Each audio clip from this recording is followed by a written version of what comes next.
PG, patnubay at gabay ng magulang ay kailangan sa mga batang manonood. Breaking down Congress and Senate news made simple.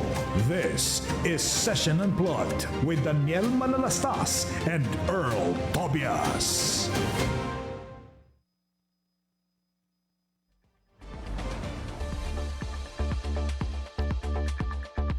Magandang gabi, Pilipinas! Ayun na nga, Daniel Manalastas.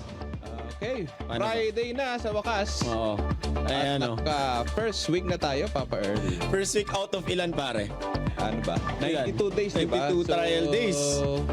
Pero, Kaya ako nagmaskom eh. ano pare, alam mo, kinalkyu ko yan eh. Oo. Yan yung Ilang weeks unang-una ba? kong kinalkyu. Kung i-divide natin 3 times a week, di ba? Pare, abutin tayo ng 7 buwan. 7 buwan. Oo, kaya lang. So doon tayo papasko. Doon tayo mag-Valentine's. Oo, doon tayo New Year, Valentine's. Valentine's. Oo, Pasko. Labor Day, abutin kaya ulit? Wag naman sana. Hindi na? Kasi pare, yung tansyado ng trial days, 1 witness per day. One witness. Hindi nga natupad. Unang-una pa lang, hindi na natupad. Kasi anong naging galaw natin? 1 Diba witness dapat per one week. witness per week na yung nangyari. Di ba? Ay, bago tayo mapunta dyan. Ako po, si Daniel Manalastas, ang inyong Senate Correspondent. At ako po, si Earl Tobias, ang inyong correspondent mula po sa Kamara na nasa Senado po buong linggo. Yun. Okay. Ako Recap. mag-i-interview kay Daniel Manalastas ngayon. Ikaw din, tatanungin din kita mamaya. Okay, pare. So, Okay, day recap 1. tayo, Papa Earl. Hindi, ang storya nagsimula bago ang day 1 eh. Ang day Oo. one, Oo. oo. Ano Nagsimula, nangyari? Di ba, day 1 yung presiding officer. Oo. Naging ugong-ugong na yun na si Senator Cheese Escudero po ang magpe-preside. Pero naisakatuparan na yan on the day itself. Oo. Pero hindi naging madali Hindi naging madali. Oo. Bakit? Merong may someone Oo. na ika nga alam natin part ng parliamentary proseso. procedure. Oo. Ayun. Nagkaroon ng healthy debate. Healthy debate naman kahit papaano. At umano yung nakita ko Oo. nagano yung balbas Kanino balbas? ni Senator Alan Peter Cayetano. Ano nangyari? Huwag ka balbas, di ba? Nakita mo sa trial? Okay. May balbas siya Masyado makita sa close-up. Oo, Merong beard ngayon si May balbas Sen. si Okay. Senator Alan pakita natin yung picture Ayun Kuha mo ba yan? Hindi, sa ano yan? Sa Senate Prib. Oo, kasi bawal ang phone. Bawal no? ang Oo. phone dun Oo. Ayun, may balbas si Senator Alan. Oo. Nagkaroon ng healthy discussion. Pero bagay sa kanya, pare. Oo naman. Bagay. Gwapong-gwapo pa rin. Ayun Okay, bagay kay Sen. Di ba? Ano pa rin, healthy discussions, Papa Earl. Oo. Sa huli, nanaig pa rin naman na si Senator Win Gatchalian. Pero ang pinupunto nila sana... I mean, si Senator Cheese Escudero. Ayun, muntik ka na. Muntik na. 1 point. Yun na nga kasi ang pinupunto kasi paring Daniel no? Tama no? Ang gusto nila, Senate President. Senate President. Oo. Si Win. Oo. Ang presiding officer, si Senator Cheese. Oo. Ang pinupunto nila wala naman daw kasi talaga sa konstitusyon na parang Na- specifically saying na Pwede mag-elect. na Senate President lang. Okay. Oo. Oo. Ang sinasabi, pagka presidente kasi Papa Earl, lang ini-impeach katulad ni President Erap dati. Oo. Chief Justice ang magpe-preside. Oo. Kaso ito, Tama. pagka lower than the President, wala namang specific na sinasabi. Okay. Ayun nga lang kasi nung panahon ni dating Chief Justice Renato Corona, alam natin Senate President yon. Oo. Pero giniit ng Senate majority na wala naman nagbabawal. Oo. Pero ayan, doon naging unang naging mainit imbis na impeachment trial. Correct. Oo. Paano na ba naging reaction doon ng prosecution? Ang prosecution, okay lang ever since. Kasi parang regardless pare kung si SP Gatchalian Or si Senator Cheese.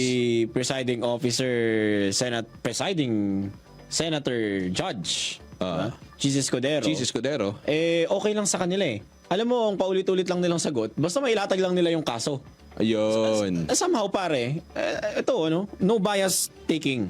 Somehow, bilang nagko-cover, pag nasusundan mo kasing istorya, di mo napapansin yung tagal ng panahon Mahigit 1.5 taon, parang Daniel. Oo nga. Na alam nyo naman, Binuo yan, di di ba? ba, nasa kamara to nung una, ang tanong, may impeachment ba talaga? Nagsimula yan dun wala naman. Oo nga. Nagkaroon, na fast track, na naibalik, Ayun. na na-file ulit. Tapos ito na tayo. Ito na nga, parang Daniel. Day 2. Day 2, ayan na. Ayan na. Day 2, pinresent na yung witness. Unang witness. Unang witness, Oo. si Mr. John Mark Calilung. Oo. Dati daw siyang, ano pa, Parl? siya I mean, current pa rin, di ba? Oo. NBI Oo. senior agent. NBI Tama, agent. no? Tama. Oo, na ang natoka paring Daniel na imbestigahan yung umano'y Umano'y. grave threats na ginawa daw ng Vice Presidente laban sa Pangulo, sa First Lady at dating House Speaker. Ayun. Oo. Syempre, Paano siya natanong? I object. Puro ganun na narinig may natin. ginagaya ka ba? Hindi, may ginagaya ka ba? Wala naman. Wala naman. Yun ang narinig lang natin. Okay. I object. Oo. Ay, bakit ba maraming objection din? Marami daw objection kasi kine-question yun, Papa Earl, yung unang-una dyan yung competency ng witness, di ba? Pangalawa, Tama naman yun. yung tama procedural. naman yun. Tama naman. Oo. Pero sabi naman ng mga eksperto, Papa Earl, normal po yan sa court procedure na mag-object. Ultimo nga daw yung Papa Earl, sabi ni Attorney Cayosa. Oo. Ultimo daw, kahit period lang daw, ino-object daw yan Oo. sa korte. Oo, no? Ganun ka-intricate. Oo nga Oo, hindi. Alam naman natin na hindi naman tayo po ngayon nasa legislative function. Tama, oo. Nasa po ito, impeachment court po ito, korte. Oo. Sa mga pinakamabigat na pwedeng... Pero in fairness, trending si attorney. Oo nag-post pa rin nung gabi. Oo, Kung mahugot ko yung screenshot, nag-post, nagtanong si Attorney Ligutan na bakit daw siya trending. Oo. Ito naman, parang Daniel, spectator muna. Spectator. Siyempre, pinapanood mo rin di ba? Maganda rin yung palitan. Maganda, Diba? palitan. Oo, In maganda rin yung fairness sa palitan. defense team din. Ganun talaga nag-present ng witness, nag-cross, Ayun. may kanya-kanyang panig, trial nga Di ba? Trial. Alam mo, ika nga ng prosecution, pare. Kasi nakailang tanong yung mga kapwa nating reporter na hindi naman din natin maiwasang maitanong, sino bang nakakalamang? Di ba? Sino nakakalamang ngayon? Feeling ba ng prosecution, nakalamang sila dahil nailatag nila yung testigo? Ngayon, ang sagot nila dyan, pare, they give credit din to the defense team. Oo naman. Na, syempre, trabaho naman talaga yun. Sports lang. Di ba? Ng defense lawyers. At ang sabi nga ni Spokes Ace Barbers pa. Oo. Kumbaga, kung basketball daw to, first quarter pa lang. Dumungaw pa lang yung first quarter. At mahirap daw i-keep track ang puntusan. Ayun. Diba? Wala pang, kasi hindi naman, parang Daniel hindi lamangan, panalo o talo during the trial ang dulo nito Kasi, ano ba? Sa dulo kasi dito, alam mo, Papa Earl, para sa akin lang, it might sounds flowery. Oo. Panalo pa rin dito ang taong bayan. Correct. Syempre, mailalathala yan. Diba? The fact na nagsimula yung proseso. Oo naman. The fact na nagsimula ang proseso, ibig sabihin, tumatalima po ang ating mga mambabatas sa konstitusyon Ayun. at accountability, Papa Earl. Oo. Diba? Kung sabihin natin convict o acquit, nasa taong bayan po yun. Correct. Yun lang din yun talaga, mga kababayan. Huwag po tayong malito. Siguro na-excite lang din yung publiko natin, parang Daniel. Kasi first time nila tong tayo first time mo ba to? First coverage ko to impeachment trial Diba? So maraming first time na Vice President, first time na 2 years magkasunod na i-final, diba? Na na-impeach. First time ng halos mga kahenerasyon natin, parang Daniel, na may impeachment trial. Yun. Pero yun na nga, hindi pupuntusan ito hindi to grandstanding Hindi. Ang tanong, makukonvict ba o ma-acquit? Yun lang yun. At saka sabi nga ni Senator Cheese Escudero, ang presiding officer, Papa Earl, parang diesel yan Alam mo naman, di ba, nagmamaneho ka rin. Tama. Ang diesel, di ba, medyo mahina humatak. Tama. Pero pagka nakarekta na, Papa Earl, ayan na. Dire-diretso na yan. Dire-diretso. Oo. Uy, at saka nagbilin si Senator Cheese, nagpaalala. Oo. Na dapat daw sana yung mag-ingat yung mga kasamahang senator judges sa pagtatanong. The way na pagtatanong na maiwasan yung conclusion. Di ba? Kasi nga naman sila yung mga senator judges. Pero sabi ni Senator Win Gatchalian, karapatan naman din yan ng mga senador. Ayan. Alam ko, marami tayong makakausap ngayong araw, no? Marami tayong makakausap. Sige, ikaw na ngayong bahala, araw. pare. Alam ko, At una na nga dyan, ito Papa Earl, nakapanayam natin si Senate President Sherwin Gatchalian kanina, no? Tungkol nga dito sa kanyang assessment sa impeachment trial Oo. at pati na rin po sa paghahanda sa nalalapit na SONA ng Pangulong Bongbong Oo Marcos. nga pala, no? Yun, oo nga. Ilang Oo linggo nga na lang pala. pa, Parl. Sa inyo yun, di ba? Sa inyo Oo, naman ang oo, abala oo. dyan. Sa saglit lang tayo doon, pare, kinabukasan, impeachment. Impeachment na. At syempre, yung nalalapit din na budget deliberations. Kasi Oo nga, syempre, magkakasunod na po yan. Kailangan po yun pagandaan. Hindi lang naman po impeachment trial ang trabaho ng mga tama mambabatas. ka dyan. Tama Di ba? ka May dyan. budget deliberation, magsisimula sa House. O tapos, ito pang SONA ng Pangulo. Ayan. Ito po, panoorin po natin yung panayam kay Senate President Win Gatchalian. Magandang umaga po, sir. Good morning, Daniel. Magandang umaga sa ating mga tagapakinig. Okay, sir. Salamat po muli sa pagpapaunlak sa amin dito sa 13 Morning sa IBC 13. Sir, paano nyo po i-assess itong unang linggo ng impeachment trial? Maayos naman, Daniel, at naging smooth yung takbo ng impeachment this week. At nagkaroon lang ng balitaktakan nung una, pero pagtapos nun ay naging maayos na. At even yung security measures, maayos rin. Yung pagpasok ng mga bisita dahil open to sa publiko.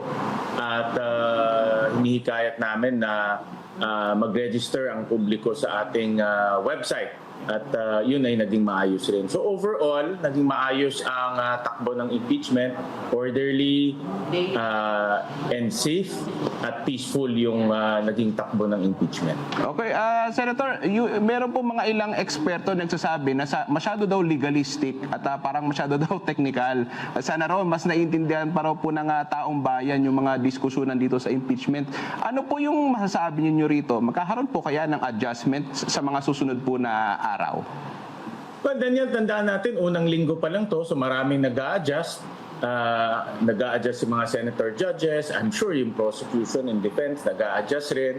At marami talagang nangangapa pa dahil umpisa pa lang to.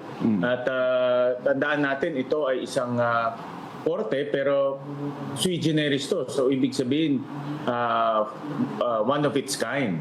At kaya marami sa mga senator judges natin, pati mga abogado ng prosecution and defense, nag-a-adjust sila at tinitignan nila kung paano maintindihan pa ng taong bayan yung kanilang ginagawa nang hindi maaalis rin yung mga kailangan nilang gawin na legal. Pero sir, okay ba sa inyo sir yung mga tanungan ng ilan yung mga kasamahan na parang mas gusto nila, yung iba yung makasama, katulad si Senator Risa Hontiveros, talagang nakita natin na specific yung kanyang mga tanungan. Okay din ba sa inyo yung mga ganong klaseng style, sir? Well, karapatan yan ng ating mga senator judges na magtanong. Even nung tinitignan ko yung corona impeachment, talagang binigyan ng malaking leeway o elbow room at that time ni Senator Juan Ponce Enrile, yung mga senator judges na magtanong. So karapatan nila yan at karapatan nila na kumuha ng impormasyon at yan naman po ay naayon rin sa ating rules. Okay. Sir, si Attorney Zulaika Lopez po ng OVP, pinasabina na ng impeachment court. Meron na po bang abiso kung dadalo po kaya siya sa susunod na linggo? Well, kahapon nandoon siya para ayusin yung mga admin matters tungkol sa impeachment. At sa aking pagkaalam, mukha namang dadalo siya. No? Dahil una-una, subpoena ito. At pangalawa, lahat naman tayo gusto natin malaman ang katotohanan. Okay. Sir, yung pwede niyo po bang ibahagi sa amin yung tungkol doon sa oral argument, doon sa pagbubukas po ng BIR box, de-decisionan din po ba yan ng impeachment court on the day itself? Ayon sa ating presiding officer, si Senator Chis Escudero, na yan ay tatalakayin this week.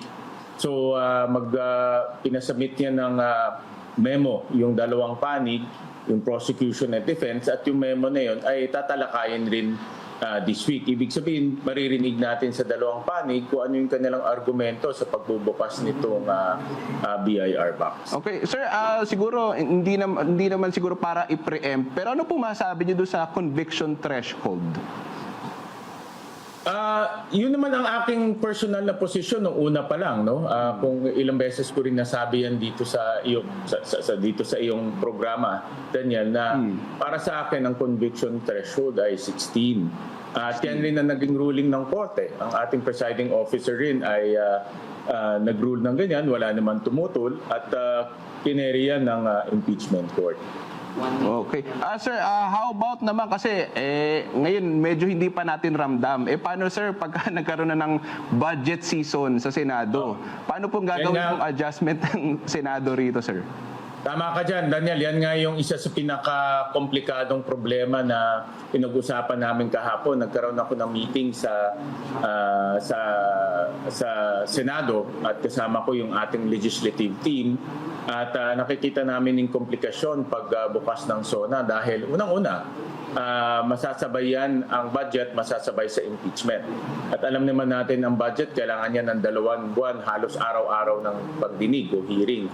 Pangalawa, yung mga LEDAC bills na kailangan tapusin. No? 50 na LEDAC bills ang nakabinbin at yan rin ay hopefully matapos within the year. So marami talagang hahabulin. Isa pang complication na nakita namin kahapon ay yung mga kwarto. Yeah. Ngayon kasi sa loob ng I think 12 kwarto sa Senado o yung hearing rooms, 3 lang available for hearings.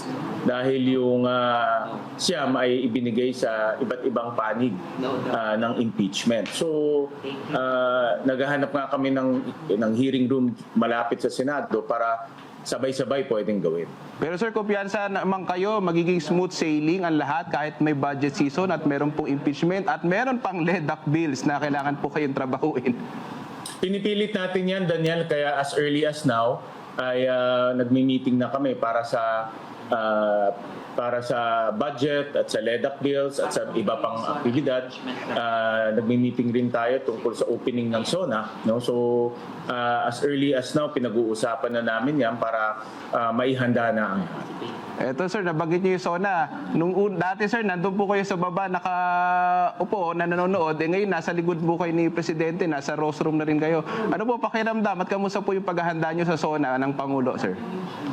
Una-una, Daniel, talagang sinisigurado namin dito sa Senate yung safety at protection ng ating mga senador at ating mga kawani at lahat ng posibleng pwede mangyari sa Senate compound ay pinag-uusapan namin. So talagang ang aming prioridad ay yung kaligtasan ng bawat lahat na papasok sa compound ng Senate at siguraduhin natin na protektado ang lahat. Kaya yan rin isa sa mga talaga namin pinagbubuhusan ng oras para maayos ang takbo at tinitignan natin lahat ng posibilidad. Yung pag-upo sa likod, malaking karangalan yan. Of course, Daniel. Pero yan ay hudyat ng pag-umpisa ng trabaho dahil pagtapos ng SONA sa susunod ng araw, may plenaryo na at pag-uusapan na lahat ng mga mahalagang batas. Sir, may banta pa ba sa Senado? Sinabi niyo po kasi para pinaghahandaan niyo rin sa security.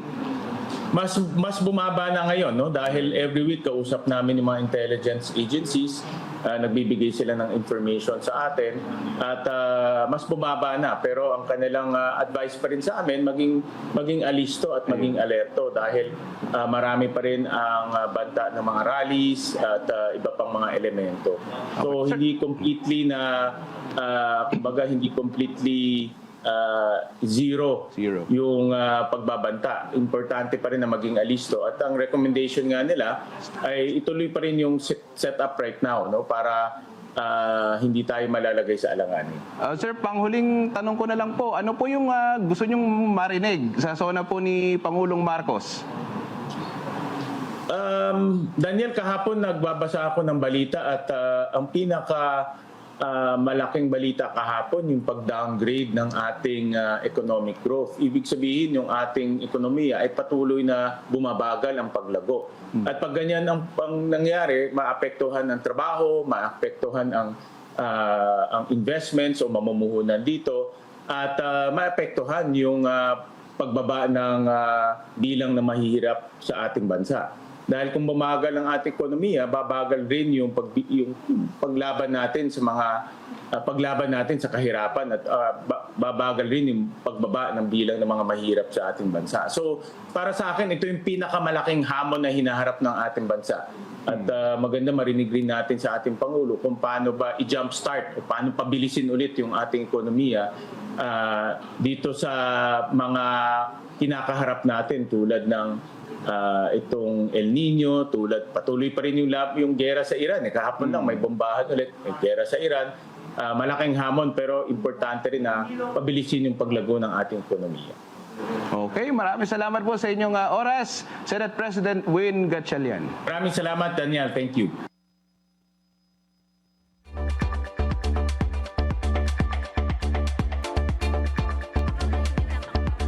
May dalawang mukha ang gutom na matagal nang kinahaharap ng bansa.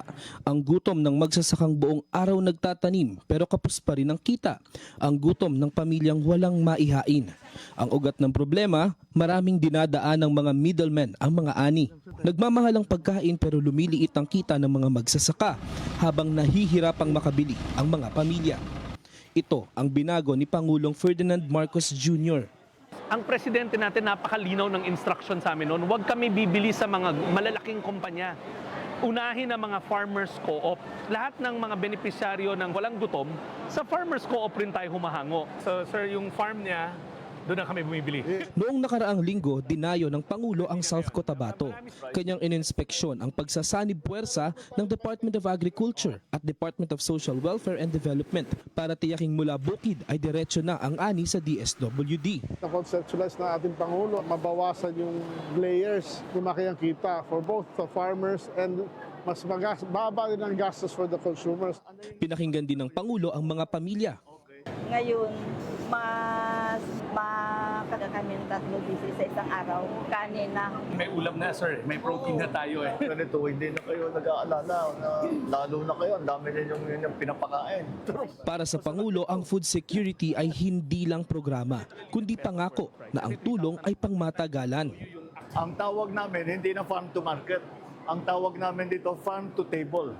Dahil tuloy-tuloy, mula sa mga farmer, dire-diretso na sa kanilang hapagkainan.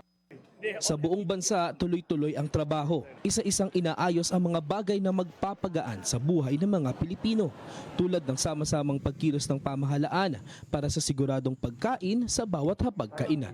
Mabigat ng konti.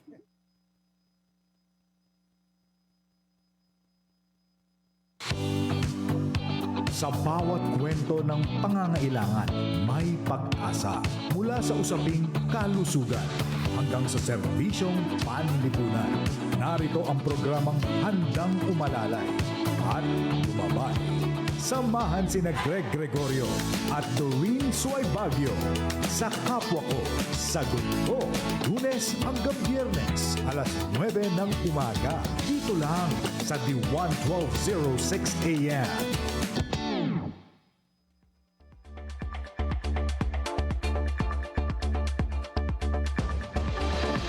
Okay, nagbabalik po ang Session Unplug at sa punto po ito, makakapanayan po natin si Senate Secretary Attorney Ray Bantug na siya rin po nagsisilbing Clerk of Senate Impeachment Court. Magandang gabi po sa inyo, Sec. Ray! Magandang gabi, Daniel. Magandang gabi, Earl, no? Sa ating Session Unplugged. Ayun, alam na ni Sir. Okay. Sir, tanungin ko lang muna itong sa Senado tungkol doon sa impeachment.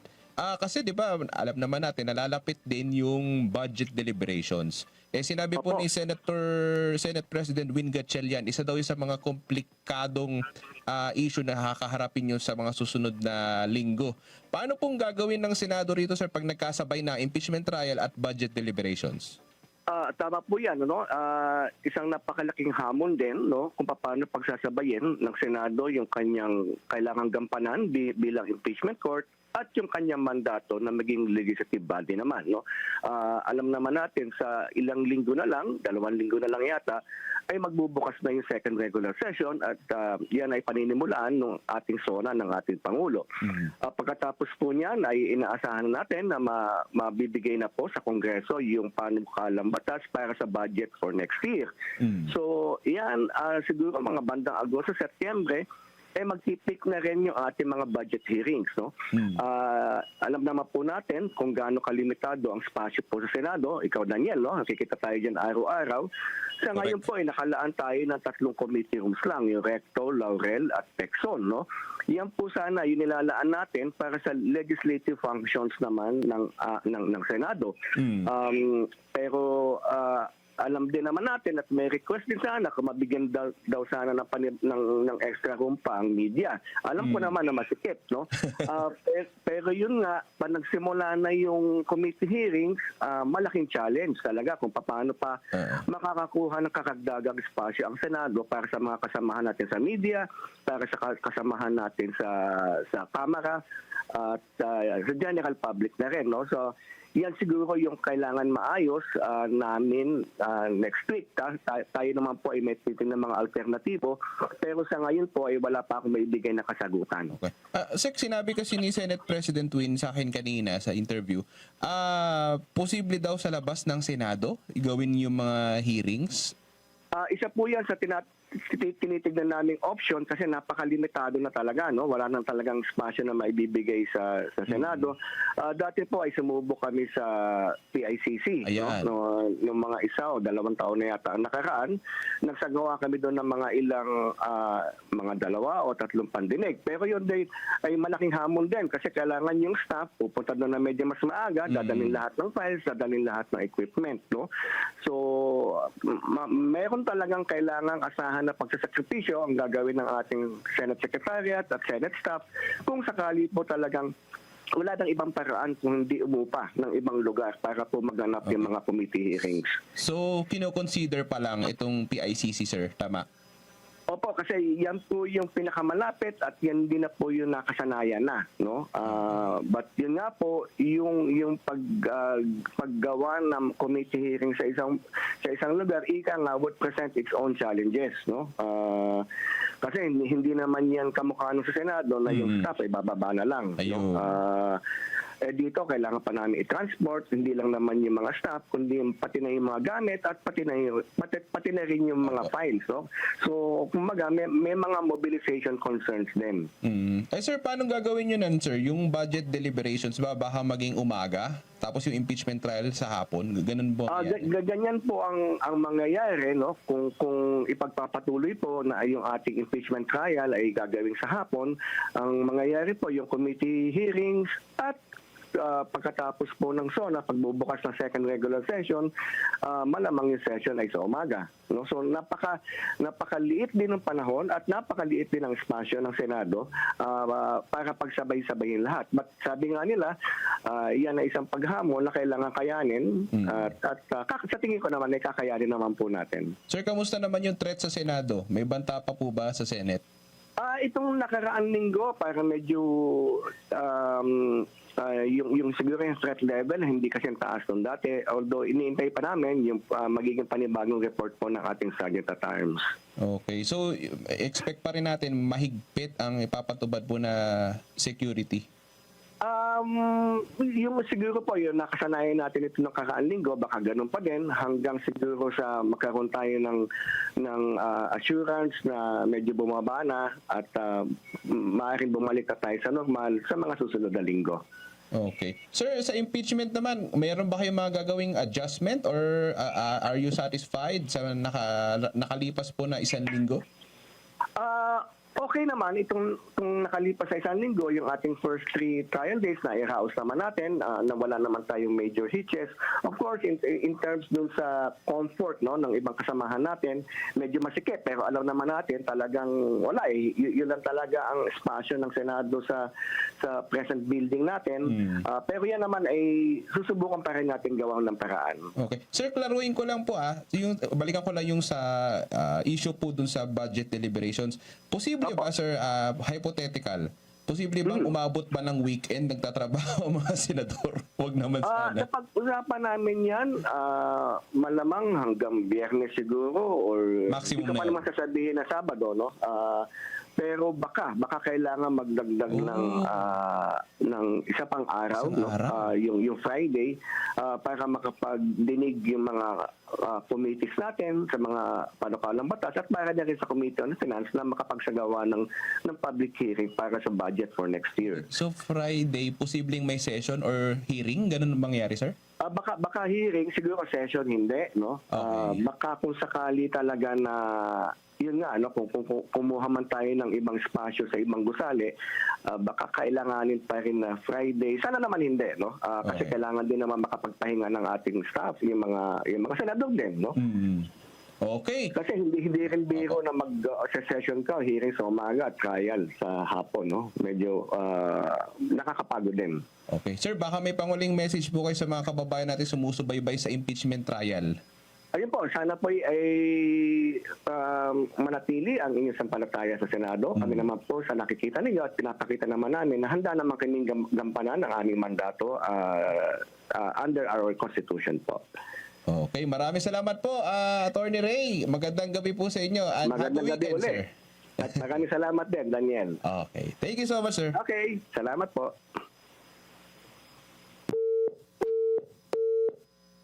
Ayun, nakapanayan po natin si Attorney Ray Bantug, ang Senate Secretary at siya rin pong Clerk of Senate Impeachment Court. At marami tayong aabangan sa Senado kasi hindi lang naman usapin ng impeachment trial ito, may ginagampanan din po ang ating mga senador patungkol sa legislative function. Syempre, pagka after ng SONA, dire-diretso na po ito. Magkakaroon ng budget deliberations at meron pa mga priority bills na kailangan trabahuin ng mga senador na prioridad na panukalang batas po ni Pangulong Bongbong Marcos. Kaya inahabangan natin, anticipate natin, kailangan talaga ng mga adjustment. Syempre, hindi naman din pwedeng pabayaan ng impeachment trial dahil ito po ay kanilang mandato sa konstitusyon na sila po ang a-action, sila ang magpapasya kung convicted or acquitted po ang nasasakdal ngayon na si Vice President Sara Duterte. So, aabangan natin ang mga pangyayari. Pero for now, dyan lamang po kayo at magbabalik pa ang Session Unplugged.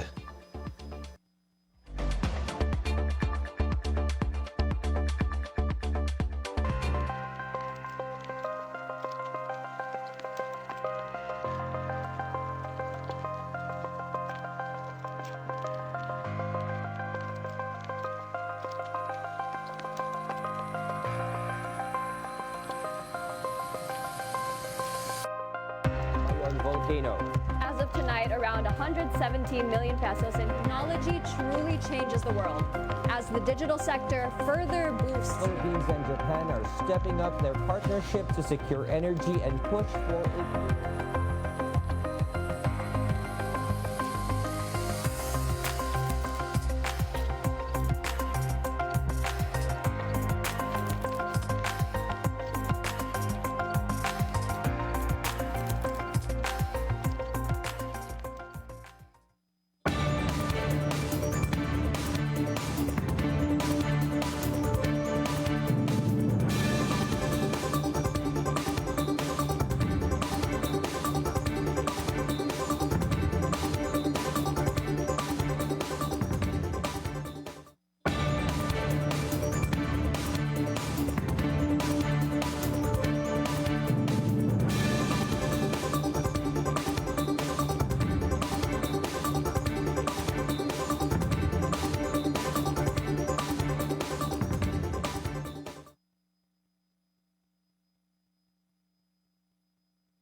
Sa bawat kwento ng pangangailangan, may pag-asa.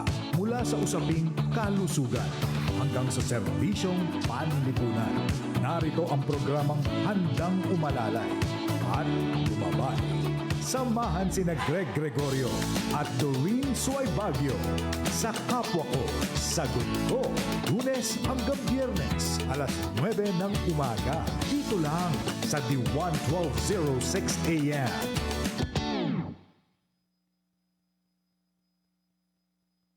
Umani ng kaalaman sa bawat usapan.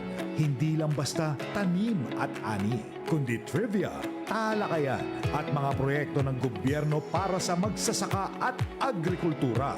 Agri ang bida at kaalaman ang ani. Kaya't makisali na. Kasama si Alice Noel. Lunes hanggang Biyernes, alas 5 hanggang alas 6 ng umaga. Sa D1 1206 AM. Handa na ba kayong makitambay? Samahan sina Charlie Manalo, Danny Lagman, kasama ang mga espesyal na panauhin na may dalang inspirasyon, impormasyon at kwentong swak sa bawat kabarangay. Mula sa Malitang Campus, Scholar Kwento hanggang sa usaping kabuhayan, teknolohiya at serbisyo publiko. Lahat nandito na sa Barangay 13. Makialam, makiisa at makitambay. Tuwing Lunes, Miyerkules at Biyernes, 2:30 p.m. to 4 p.m. Dito sa D1 1206 AM.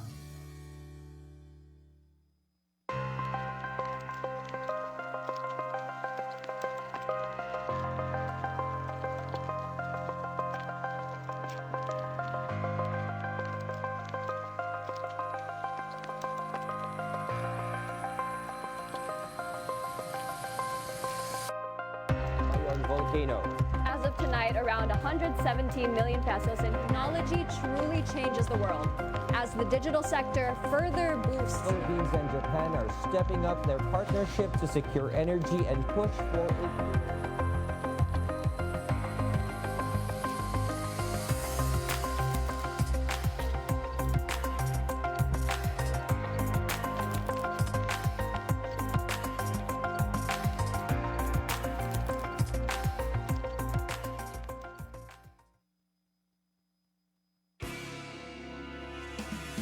Pangarap mong maging milyonaryo? Sa PCSO Lotto, magkakatotoo. Mas pinasaya, mas pinabongga, mas pinalaki ang mga jackpot prizes. Araw-araw ang bola, kaya more chances of winning sa PCSO Lottery Draws. Lunes hanggang Linggo, tuwing 2 p.m., 5 p.m., and 9 p.m. Sa bawat headline, may isyung dapat mong maintindihan. Pero ang tanong, buo mo bang naririnig ang katotohanan? Panahon na para sa malinaw na usapan.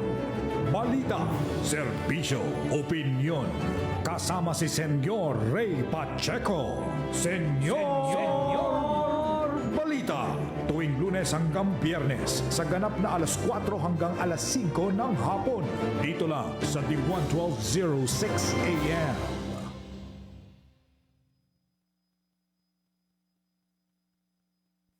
In the world of sports, opinions matter. And no one breaks it down like Bill Velasco.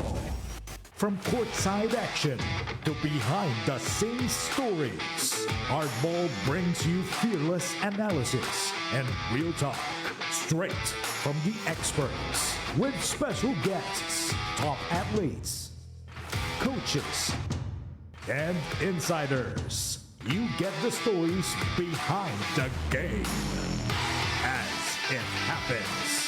Catch Hardball with Bill Velasco weekdays at 11 a.m. on D1 1206 AM.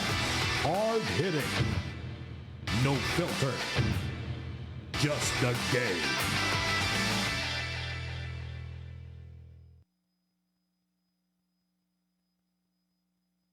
Umani ng kaalaman sa bawat usapan.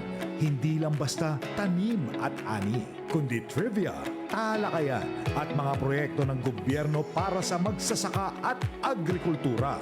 Agri ang bida at kaalaman ang ani. Kaya't makisali na. Kasama si Alice Noel.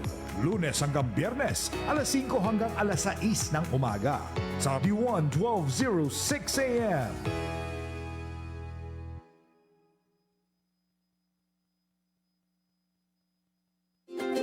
Handa ka na bang matakam at ma-inspire? Tara na sa isang masarap na paglalakbay sa puso ng lutuing Pilipino. Pinoy Flavors with Chef Jason. Ang programang nagtatampok ng mga kwento, tradisyon at creativity sa bawat pagkaing Pinoy. Yummy! Kwentuhan, kainan at kulturang tunay na atin. Pinoy Flavors with Chef Jason. Every Wednesday, 6:15 to 7:30 p.m. Only on the 1206 AM. Sa dami ng balita, alin ang tunay na mahalaga sa iyo? Dito sa Balita Pa More. Malinaw, balanse at may paninindigan. Hosted by veteran journalist Vic De Leon Lima. Talakayan, panayam at serbisyong pampubliko. Lahat para sa iyo. Balita Pa More. Balitang may lalim, hindi lang ingay. Lunes hanggang Biyernes, 10 a.m. to 11 a.m. Dito lang sa The 1206 AM.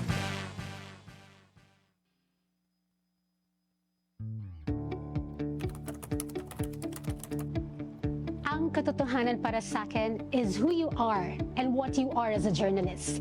Dahil bilang journalist, kailangan mong magsalita at magsulat ng katotohanan. We all have our versions of truth. Pero yung truth na dapat nating binibigyan ng emphasis is always the truth that would be beneficial for the greater public. Truth is very important to me. I grew up valuing honesty, so it's natural for me.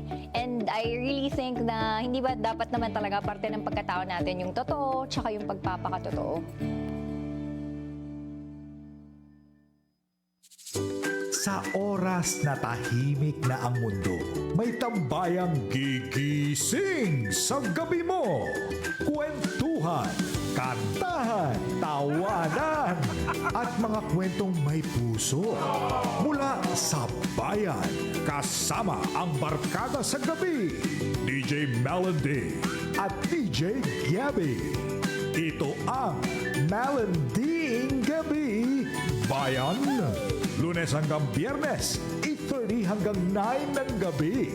Dito lang sa D1206 AM at live sa Facebook, YouTube at Digital Channel 13.3. Tara na!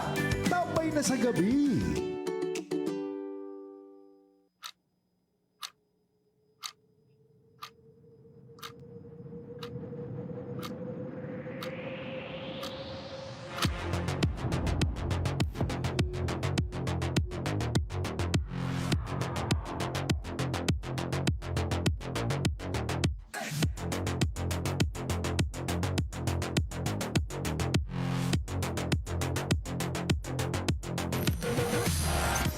Ang Bureau of Internal Revenue ng quarterly royalty mula sa... Samantala, mas mapabibilis na ang pagpapatayo ng mga ospital, pamilihan, terminal at iba pang...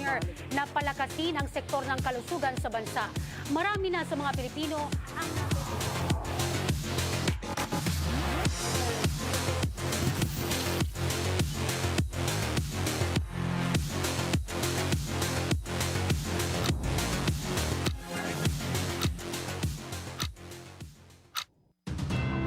Makialam, makiisa, alamin ang mga kwento sa likod ng bawat headline. Samahan sina Ezra Abad, Attorney Bob Ferrer at IBC President and CEO Jimmy Policarpio sa masusing pagtatalakay ng mga napapanahong issue sa bansa. May lalim, may linaw, at may direksyon. May mga panayam mula sa mga opisyal ng gobyerno hanggang sa mga ordinaryong mamamayan. Direksyon. Tuwing Lunes, 6:15 p.m. hanggang 7:30 p.m. Dito sa The 1206 AM.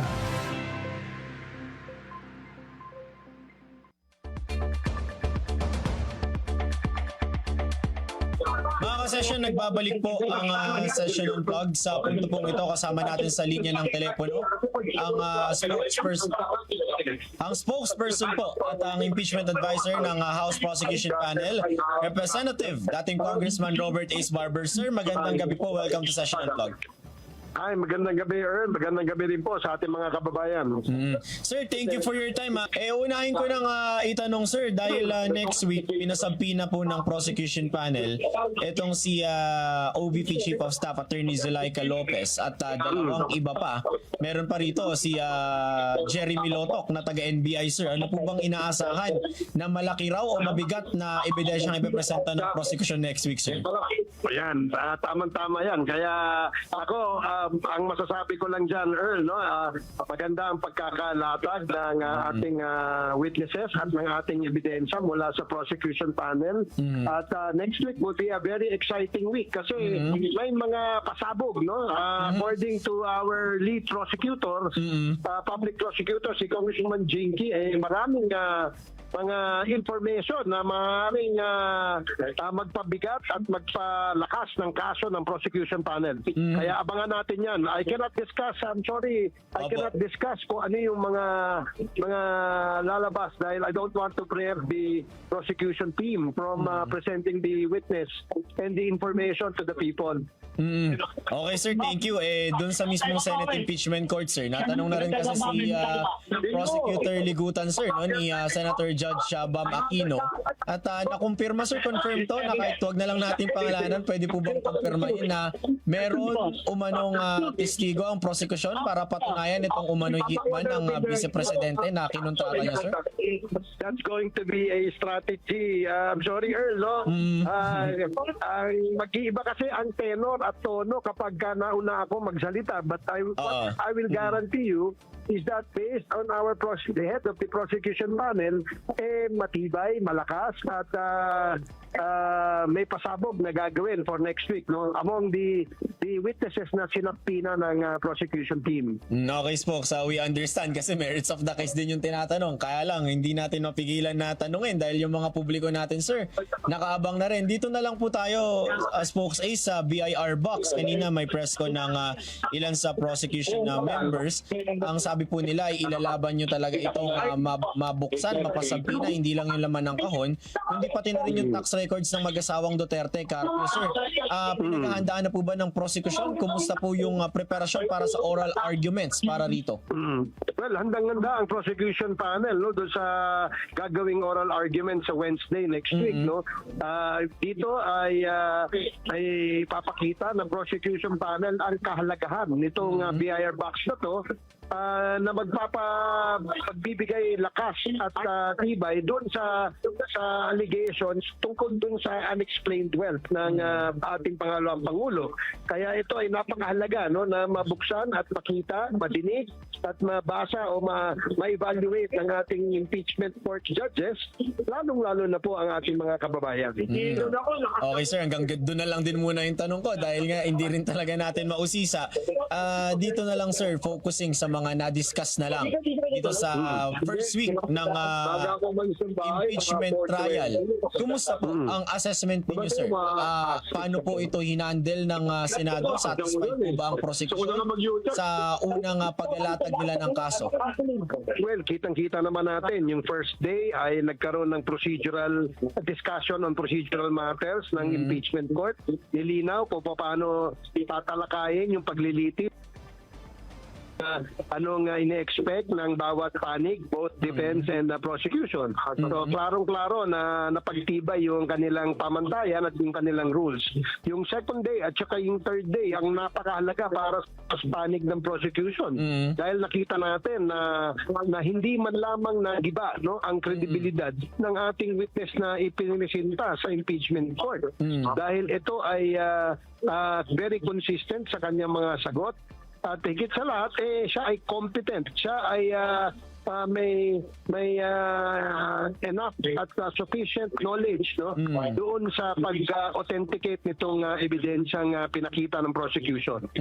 Sir, thank you sa paliwanag na yun. Ito, babalikan ko lang, sir. Ito yung huling press ko natin, trial day 3. Natanong ko na rin po ito sa inyo at medyo viral po yung naging sagot ng prosecution. Ito yung tungkol doon, sir, sa kontrata o no kontrata ng isang hired assassin. Naitanong ko sa inyo, folks, kung dapat po ba talagang may kontrata kung sakaling mag-hire ng assassin? Hindi po ba yun na lalong absurd na kung sakaling may kontrata, pipirmahan ng hitman na kung sino man yung nakontrata, sir? Posible po ba talaga mangyari? Tama, no? Talagang hindi posibleng mangyari yan dahil sa kasaysayan ng buong mundo, wala pa ako nakitang kriminal na pumirma sa isang kontrata. Di ba? Kaya nakakatawa. You're correct in describing this as absurd, no? Dahil halatang-halata naman na itong sinasabi nilang walang kontrata kaya hindi dapat paniwalaan, napakalayo doon sa punto na kung saan ang ating inilitis yung pagbibigkas o yung utterances of the former Vice President Sara Duterte in that video. So yun ang dapat tutukan.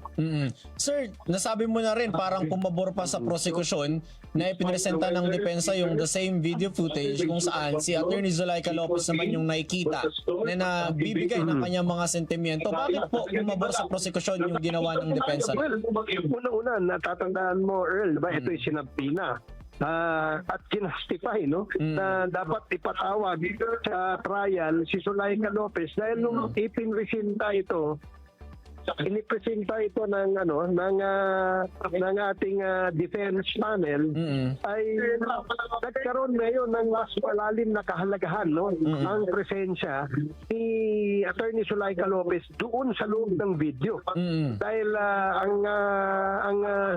kung ano yung sitwasyon sa loob, ano yung nandoon, ano yung napag-usapan, ano ba yung reaksyon, ano ba yung demeanor ng ating Pangulo, yan ang maaaring maitanong sa kanya. Yes. Opo. Sir, sorry follow up ko lang, singit ko lang doon. Kasi po, ang alam ko, nasagot nyo na rin ito. Na iginigiit po kasi yung Oplan na Romanov, sir, no? Na umano ay nag-i-exist daw. Pero sir, kayo po ba, anong basa ninyo bilang tagapagsalita ng prosecution? Para sa amin, pinapakalat lang nila yan. No? I think it is just their imagination. Napakalayo naman ng pagkakahambing, no?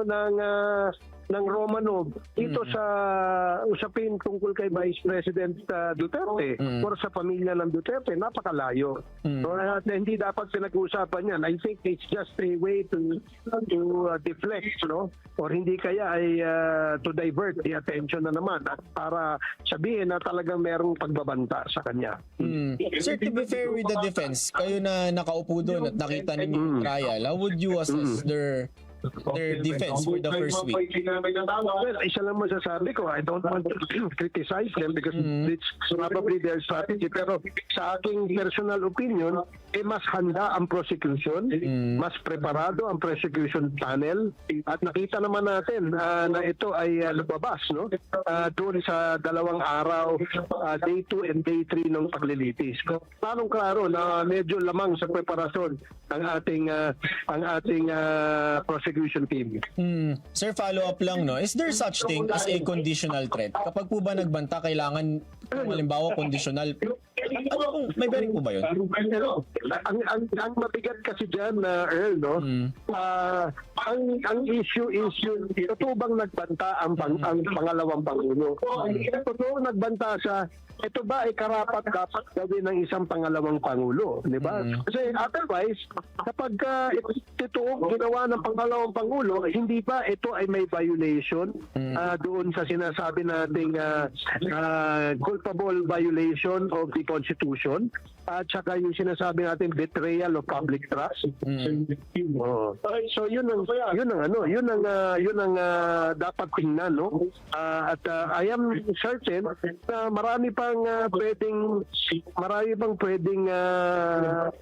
i-share na information para mapagtibay itong article of impeachment na itong grave threats na ito. Okay, Spokes Ace, onting araw na lang naman at trial week ko na. Last words na lang from you, sir, for this week. Ano po ang dapat gawin ng ating of course, gusto natin again kayatin ng ating mga kababayan, no? Na manood sila ng ating paglilitis Monday to Wednesday. Nang sa ganon ay sila ay ma-inform at maiwasan ng pagkalat din ng mga fake news, no? Abangan nila itong mga ipipresenta na naman ng mga witnesses ng ating prosecution panel at magiging exciting itong coming week na ito for this second week of the impeachment trial. Ayun, maraming salamat sa oras po ninyo, sir. Again, ang impeachment advisor at pagsalita po ng prosecution panel, former Congressman Robert A. Barber. Sir, ingat po kayo. See you next week. Yes, maraming salamat, Earl, and more power sa inyo. Ayun, mga kaibigan, mukhang nasa kalagitnaan po ng isang engagement. No? Abalang-abala po ang spokesperson, isa sa mga spokesperson ng House Prosecution Panels, former Congressman Robert A. Barbers. Hanggang dun lang yung mga tanong natin kasi bawal na talagang pag-usapan yung mga merito ng kaso sa labas ng Senate Impeachment Court. Ang mahalaga rito, ang sinabi na nila ng paulit-ulit, katunayan, ilang beses na po natin itinanong, merong bang mabigat na ebidensya na magpapatunay dyan sa alegasyon nila, alegasyon pa lang po hindi pa yan napapatunayan sa alegasyon nila na umano'y may kinuntratang hitman o assassin ng vice-presidente. Mga kaibigan, dyan lamang po kayo dahil hindi pa dyan natapos ang usaping impeachment. Sa sidelines po ng impeachment trial first week ay nagkaroon po tayo ng pagkakataon na maka one-on-one interview ang isa sa mga House prosecutors, pero hindi lang basta prosecutor kundi siya po ay isa sa mga prosecutor at abogado na maglalatag at maunguna pa ngang maglatag sa mga articles of impeachment, sa isang articles of impeachment laban kay Vice President Sara Duterte na galing Mindanao. Tubong Mindanao po itong kongresista at prosecutor na makakapanayan po natin na panoorin po ninyo ang aking exclusive interview kay Bukidnon Representative Prosecutor Attorney Jonathan Keith Flores. Good evening, everyone. Now we're joined with one of the 11 prosecutors, Representative Jonathan Keith Flores. Sir, good evening. Natapos natin yung first week of the trial. First off, how's your assessment? What it's like to finally present the case na halos isang taon at mahigit nating hinintay? Siguro relieved lang. Finally, we're at this stage where we're gonna test the process and ensure also that we follow the process. Para matapos na rin. Tagal na to Last year pa, we've been talking about the impeachment. And ngayon that we're finally here, I'm really relieved na nandito na tayo sa stage na to. Sir, the prosecution chose na unahin yung presentasyon ng articles of impeachment with grave threats and alleged inciting to sedition versus the Vice President. How's your assessment? Is this the right choice, a right take-off point? Sa amin naman is pagpili kung ano yung ipapresent. I think it's more of parang mas smoother yung flow ng presentation namin sa different articles. So, the reason will be determined later on. Makita nyo na kung paano siya sunod-sunod at ano yung parang flow nga ng pag-present namin ng articles of impeachment. Baka mas maintindihan natin why it was that article ang inuna. Okay, sir. So, for the record, just not touching the merits, yung pagkakasunod-sunod ng presentation nyo, it's part of the strategy? Yes, it is. Okay. Sir, you're presenting article of bribery. Yeah. How did you decide to take on the role? Gaano kayo ka-confident to present the case solid, airtight na makukumbis ng senator judges? Actually, Lios Jinky was the team leader for bribery. Since she took the role as the overall prosecutor. So she gave it up and appointed me as a team leader for the bribery article. Sa akin naman, ang assessment ko is these are statements or mga testigo na na-interview natin before during the Committee on Good Governance. So, good government pala. And we already know what they're going to say. So, technically confident kami na they will be saying the same thing when we will be calling them as witnesses in the impeachment trial. Sir, some familiar faces from the Good Government Committee.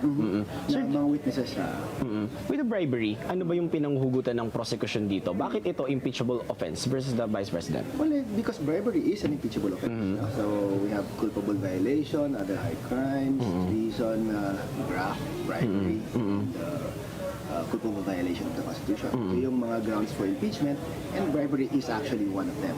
So that's why separate article siya. Sir, the narrative of the public, even with the Good Government Committee during the time na nagkakalabasan ng sobre, na umano'y yun nga daw ay natatanggap ng mga opisyal at kapag tinanong nila galing daw kay Vice Presidente. Sir, sabi ng iba ay ito ay parang galing naman sa kwento ng ilang mga opisyal lang. Pero how is the prosecution able to establish, I understand you wouldn't be able to say a lot about it, pero paano nyo lang natisod na okay, tatayo tong kaso na to? Well, ay hirap sagutin yan without revealing too much of what we will be presenting in court. But let's just put it this way, no? What we will be presenting will not be new. No? Nakita na to before. We will be presenting it in such a way that will support also our allegations in the article of impeachment. Yun na lang, I'll just limit it to that. Sorry. Documentary evidence, sir. Meron bang additional about the article? No, but we have additional witnesses. Oh, okay. So yun ang aabangan namin. Sir, asking the hard questions now. Ngayon ay natapos yung isang linggo ng trial. Meron pa tayong ilang araw na hinihintay. Were you expecting yung strategy ng defense to object on almost every question? Lalo na nung first witness pa lang natin with the NBI agent, and yung sinasabi nyo nga na as is, where is yung video statement, they almost don't want to play it. They insisted na 2 hours na press con or copy ng video yung i-play. How did you assess their strategies? We did not expect it, but we prepared for it. We prepared for any eventuality how they would approach it, by either objecting in all questions or objecting on certain issues. We prepared for it. No? So that's our but in trial kasi, you can have good days, you can have bad days. Definitely yesterday we had a good day. But today is a different day. So we just live on a day-to-day basis. Tingnan natin how we do. We make adjustments or we make better preparations for the next time para mas maganda yung paglatag ng ebidensya. No? Ang importante talaga dito is that people understand that it's a process. No? It's a process that we all have to go through. And the process right now is laying the evidence so that may basihan ang ating Senado to decide whether to convict or to acquit the Vice President. Thank you, sir. Kung you are also a Mindanaoan congressman, but you are taking on the role of the prosecutor, it's not a secret anymore na highly tensioned na yung usapin. How did you prepare to take on such role? Ano yung gusto mo na makita dito ng publiko? Right now, it no longer matters where I'm from. I'm not, if I'm DDS or anti-DDS ba or something like that. Now, ang importante dito is makita natin that our constitutional processes, it works, it has been tested, and it is in line with the mandates of the Constitution na ito dapat ang gagawin natin. I think that's more important than the division that it has created. So sir, the constitutional duty, yun ang namayani sa inyo. Mabigat ba sa balikat, sir? Mabigat ba sa balikat ang ginagampanan niyo yung papel ngayon? Oo naman, because it's a very serious matter. And we all have to take it seriously. Because itong bagay na to, hindi siya dapat pinaglalaroan. It shouldn't be done just to score political points. It shouldn't be done just to settle political scores. It should be done because we are following what the rules provide, what the Constitution provides, and what the process should be. No? So, yun lang siguro we get lost sometimes with the political noise. No? Sa meaning na nabablur lahat because of the political noise. But if we just see through it lang, we would know that this is a process that has been there, which has been tried before, and which should continue as long as we have that same constitution. Prosek, adding to that lang, kasi with the initial estimate, it's like we're going to spill over the next year. It's already the year before the presidential elections. So yung mga tao, hindi maiwasan na makabit yung naratibo ng impeachment sa elections. Pero sir, does it really matter out of this point? Ang what? Ang pagkakadikit ng sinasabi nilang impeachment process into the presidential elections, does it even have a connection? No, because if you remember, this was initially filed in 2024 before the previous elections. So it just crossed over because we couldn't do anything because of the prohibition by the decision of the Supreme Court. Diba? So wala tayong magawa. But right now that na-lift na yun and it's already been filed, ang paulit-ulit nga sinasabi is tuloy natin yung proseso. Also sir, this has been asked to you before. Kinoconsider ba ng prosecution or your personal stand ang electorate factor of the things coming the elections or? Well, that's part of the considerations. I'll be frank with you. When we explain things, we want as much as possible not only the senator judge to understand what we're saying, but also the people who are watching, intently, closely watching the impeachment proceedings. Para naman at least sila din mismo maintindihan nila ano yung ebidensya na binigay ninyo, what was it for, at anong na-prove niya. Para hindi lang yung senator judges natin. It should be everyone because these proceedings affects not just politicians like Kongs and senators. It affects the people in general. Last question from my answer. Impeachment advisor and your spokesperson Robert Ace Barber said hindi naman biktima dito ang vice-presidente. Also yung spokesperson Rene Co said na hindi naman ang vice-presidente ang binibiktima sa isang trial, and that they were also asked na ano po ba yung message nila doon sa 32 million plus na bumoto sa vice-presidente.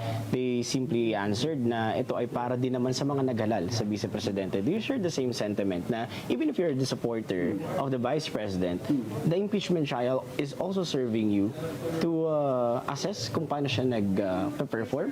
Yes naman. No? The number of votes that you got in an election no longer matters. We all took the same oath.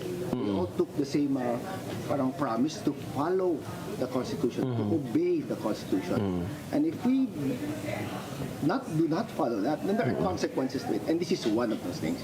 Prosek, mahaba-haba pa yung bubunuin na ninyong laban. What's your message to the public in this trying times? Well, let's all watch it closely. Bantayan natin, try to understand. And if you have questions, ask persons na may alam. No? Don't just rely on ano yung lumalabas sa social media or ano yung sinasabi ng kapitbahay mo. It's good that we try to understand the whole process because this is not just for us, it is for everyone. Thank you, everyone. Prosecutor Jonathan Keith Flores. See us again next week for the continuation of impeachment trial. Sabi nga ni Prosek, ay matagal-tagal pa tong laban na bubunuin na. Thank you, sir. Thank you. Thank you, sir. Ako po, si Earl Tobias, ang inyong correspondent mula po sa Kamara na nasa Senado ulit next week. Ayun. At ako naman po si Daniel Manalastas, ang inyo pong Senate correspondent. At happy weekend po sa Happy ating weekend! mga kababayan. Pahinga. Trial ulit. Ito po ang Session Unplugged.